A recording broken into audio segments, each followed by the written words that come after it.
Circulate ਕੀਤੀ ਜਾਂਦੀ ਹੈ कि तू पॉजिटिव है और तेन पुलिस लैन आ रही है। Who is he?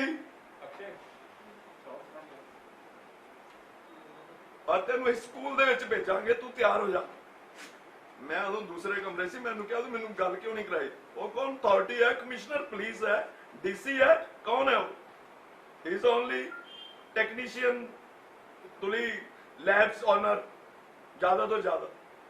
ऐ रोंदी रोंदी इन्हें सानू सब कुछ दसिया। असीं इहनूं कहा तू फिक्र ना कर, कोई गल नहीं, सब कुछ हुंदा है जिंदगी च, कोई नहीं। जे साडा ये आर्मी ऑफिसर डॉक्टरां दा, पढ़े लिखे लोकां दा चंगे इलाके च असीं heavy tax payer income tax करदे हैं, पे करदे हैं सरकार नूं, ऐ साडा हाल है ते लोकां दा की हाल होए सी कि उत्थे दोनों बच्चे नूं और उहनूं खराबी आ सकदी सी, कुछ भी है। लेकिन सानू सरकार की गल मननी पई। सानू पता है जे असीं इहनां नाल जेही तही कीती ते इहनां ने साडे इत्थे कोई झगड़ा ना हो जाए। राजकुमार खुल्लर है जी। सर एक मिनट अपने बारे दस के की मामला है? हाँ मैं दसदा, मेरा नाम राजकुमार खुल्लर है। असीं 134 राणी का बाग अमृतसर शहर च रहने हैं, सोनी साहब दे बिल्कुल नाल।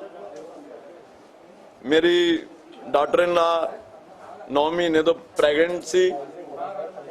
अपोलो साडा ओदी देख रेख चल रही सी। अपोलो हॉस्पिटल गई 6 तरीक नूं, 6 जून नूं, उन्हें 8 ਨੂੰ डिलीवरी सी।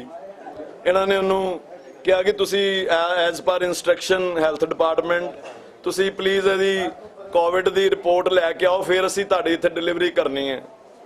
उन्होंने पैसे लैके 4500 रुपये इनू तुली लैबोरेटरी तो ही टेस्ट कराना जी। असी पैसे लैके इनू तुली लैबोरेटरी ते भेजता। तुली लैबोरेटरी वालियां ने शाम नू इनू पॉजिटिव करार देता, ਉਹਦੇ मोबाइल ते मैसेज देता कि तेरी पॉजिटिव है, और नाल कहता है कि तेनू पुलिस लैन आ रही है और तेनू स्कूल च रखा जाएगा।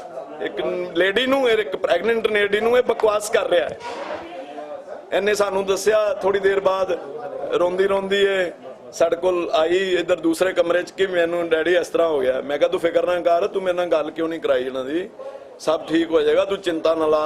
बड़ा इनू डांडस दे के रखिया। बाद च असीं सोनी साहब नाल विकास जी नाल गल कीती। उन्होंने कहा साहब जी एक बार तो तुहानू जाना ही पेगा हॉस्पिटल, इनू भावें डॉक्टर है या कुछ भी है। क्या जी हालत नहीं है, 9 महीने पूरे हो चुके हैं, लेकिन इन्होंने कोई गल नहीं सुनी। प्रशासन कहते इन्होंने जाना ही पैना। रात को 12-1 बजे नाल 7-8 डॉक्टर और एक 108 नंबर वैन आ गई जी, इनू भेजो नाल पॉजिटिव है, तो इनू नाल लै गए। असीं इन्होंने बड़ा कहा कि नहीं साडे घर कोई खांसी नहीं है, कोई बीमार नहीं है, सानू कोई प्रॉब्लम नहीं है, लेकिन इन्होंने साडी कोई गल नहीं सुनी। सवेर नूं जाके उत्थे दाखिल करके आइसोलेशन वार्ड च सवेरे फिर इन्होंने 6:30 बजे 7 बजे टेस्ट लिता, जिहड़ा कि शाम नूं 4 बजे बिल्कुल ठीक आया, नैगेटिव आया। असीं क्या हुण छुट्टी कर दिओ, इनू जान दिओ अपने सानू घर नूं छड्ड दिओ इनू। कहंदे नहीं, एक पॉजिटिव आ गया, एक नैगेटिव आ गया, एक रिपोर्ट होर रहेगी, एक दिन होर रहेगी है। लेकिन अगले दिन ही फिर 9 बजे सवेरे 7 बजे इहदा फिर टेस्ट लिता गया, जिहड़ी शाम नूं रिपोर्ट फिर नैगेटिव आई। असी फैमिली मैंबर प्लस साड़ियां 2 मेड्स 15 बंदियां ने असी फिर टेस्ट कराए डरदे संडे नूं, लेकिन सब रिपोर्टां आ चुकियां। तुहानूं मैं कापियां देतियां, सारियां रिपोर्ट्स, मेरी बहू दी रिपोर्ट्स सब नैगेटिव है।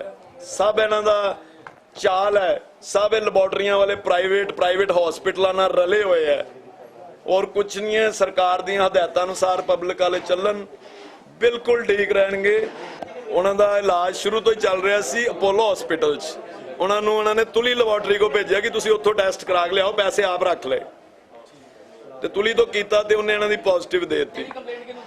कंप्लेंट मैं civil surgeon office Jugal Kishore जी बैठे सी, उन्होंने मैं 2-3 घंटे पहले ही मैं रिसीव करा के आया परसनली।